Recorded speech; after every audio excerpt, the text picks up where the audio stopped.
Starting in March of 2020, every corporation in the world had a problem with their treasury strategy. Before March of 2020, this was a very minor issue. But after March, institutions began to pile into Bitcoin, and 1,000 different institutions started to acquire it. The volatility characteristics changed. The support for Bitcoin changed. It's a totally different asset class today. Starting on February 8th, we now have Square, MicroStrategy, Marathon, MassMutual, and Tesla, all very large publicly traded corporations that are acquiring Bitcoin.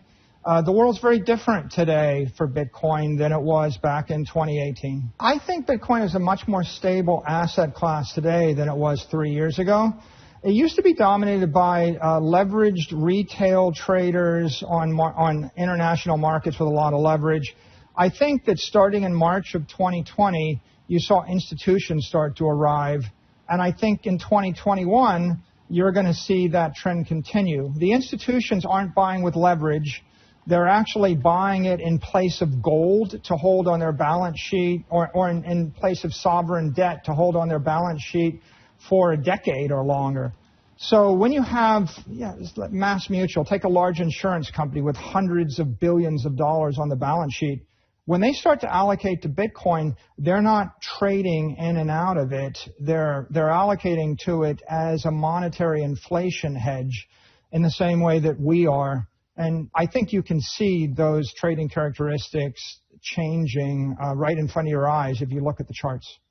Okay, Elon Musk is also talking about making Bitcoin a medium of exchange. Right now it's seen more as a measure of value, as a store of value, digital gold, as you pointed out. Are we headed in that direction? Are you also going to be looking at evaluating Bitcoin as an accounting medium, as a transaction medium?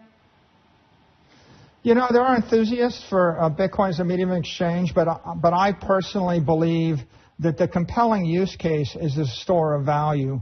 There's $10 trillion in gold and $100 trillion sitting in sovereign debt and cash instruments and cash derivatives that are used in treasury strategies simply to preserve value.